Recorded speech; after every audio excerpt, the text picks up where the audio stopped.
All right, this is this is a pretty interesting one actually. I mean, just look at the way these clouds are moving and the dark shadows that are shooting past in the multi-direction. There's definitely some strange objects up there. You see them shooting off one way, shooting off the other way. It's really, really weird. It was a pretty good day for seeing these asteroid objects cutting through the sky, leaving their trails. Little wispy trails. I mean, see how black that sky is up there right next to the sun? Yeah, that's definitely something up there in between the sun and my camera.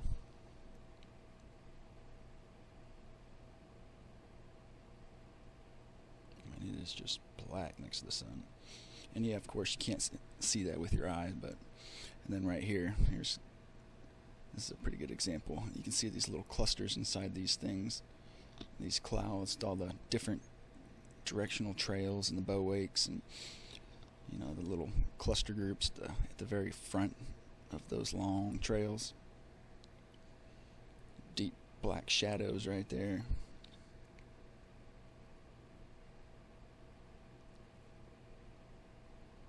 This is a repeat of events that have already happened in the past. This is just another one for this year. I could actually go back and find probably the exact same thing from last year and the year before.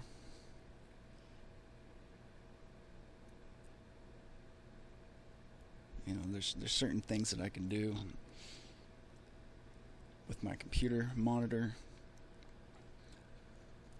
Making the screen kind of really small instead of the full-size screen, sitting back and kind of watching it like that. You get a different perspective. It's a little easier to see the actual spheres and the objects that are in there. Because with your eyes and with most cameras, all you're going to get is the white out. Everything's just, blended in with the white. It's so bright. But certain cameras like these, security cameras, they have a good ability in being able to discern the different colors and the densities of the sky, and makes it a lot easier to, kind of visually comprehend what's going on up there. You have to look at the chemtrail lines, which are usually pointing to them, and you got to look at like this one right here. That is a huge sphere right there, cutting. It's going to leave that huge weight. You can see it pushing through the clouds. And it was like a perfect sphere, and then here comes the wake washout, which is always trailing the big spheres. You see its shadow at the very front.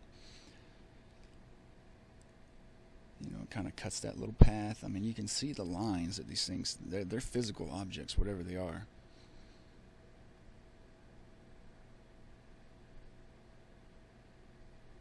You spend as much time as I do studying this stuff, and you can spot them pretty quick.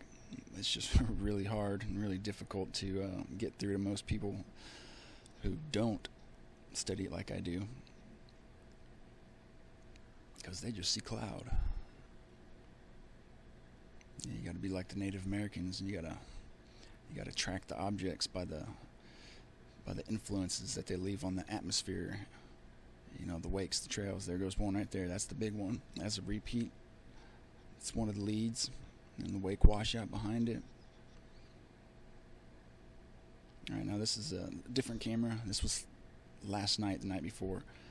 Everything was glowing orange, as you can see. The moon is up out of sight, a little bit above the camera frame. There you go, and you can see it. But just watch the way the black in the clouds, they're really strange. And then you'll see these things kind of shoot by and just kind of bulge everything out, leaving that huge wake washout. And that orange glow, it would dim, and then it would get really bright, and then a group would pass. That was 4 a.m. There we go. Here comes one right there, shooting by. It's got that kind of unique little, kind of everything pushes down, and then it swoops off. There goes another one. You can see. You can definitely tell it's It's not typical weather at night, that's for sure. There goes another one. Alright, now this is my pan tilt zoom. Same thing from today. Just a different perspective, different directions and times. But you can see that little wake right there that's kind of right to the right of the tree. It's stationary, you know. It's like something is there. Just like a rock in the water in a river, you know. And the clouds will speed up, some will shoot off, you know, like that, way faster than the other ones. Some will go slow, you know. It's like 5 different directions right there.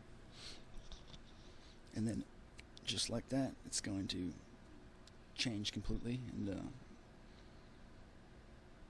completely different type of sky. Everything up in the sky is going to turn deep blue, almost black. There it goes, turning black. And I'm not adjusting these cameras. These are factory reset. They auto adjust on their own depending on the light.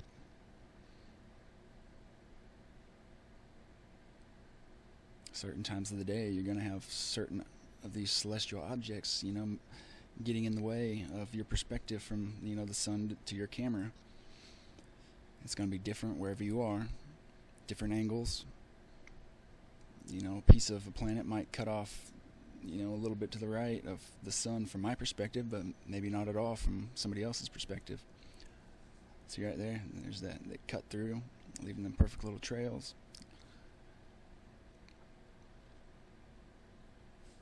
Remember, you're not looking for rocks in the sky, you're looking for the influences they make. Because it's like winning the lottery to catch one of these things, you know, in the open, illuminated. I've only caught illuminated crescents of them a small handful of times. But those handful of times basically validated that there are objects up there causing all those trails and wakes. We just can't see them. Damn sure doesn't mean they don't exist. Just means our senses suck.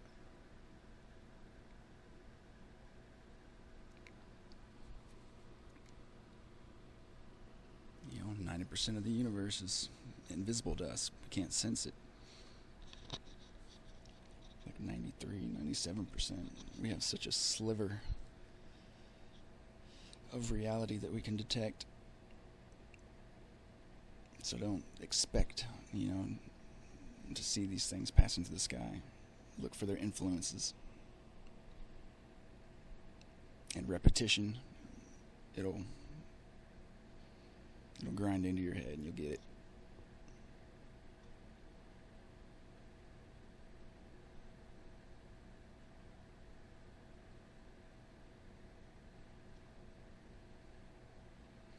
I mean, the last few days have seemed uneventful, but turned out after I looked back at the videos, they weren't so uneventful. So once you speed things up, you get a different perspective. You know, there goes one right there, the very front, pushing in. Sky blackening up as the actual objects and their debris fields up above are blocking out the sun.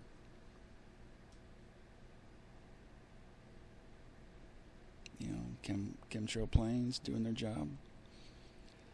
Whenever they lay a line like that, that's proving to you that there's something up there they're trying to hide.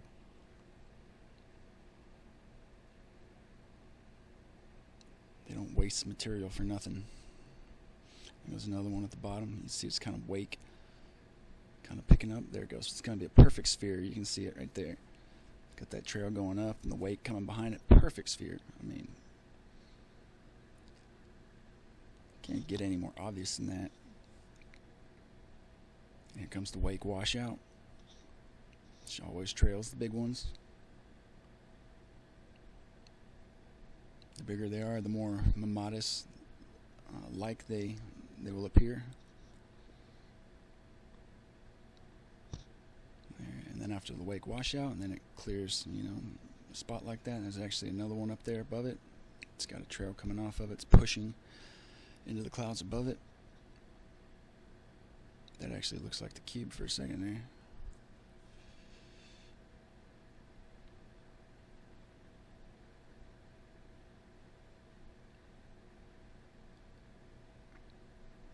I could jump in a damn Acme rocket and fly up there and record these things, you better believe I would. You know, right there, the red ionized gases in the atmosphere, electrification as these things are passing around sunset, something like they make a circuit with the atmosphere. There goes that big one right there. Slowed it down, huge wake washout. It's a pretty good day. Things are starting to pick back up. Since I got suspended from YouTube, I'm gonna have to start doing everything on this new channel, so keep an eye open. I'll be posting a lot of stuff when I have time.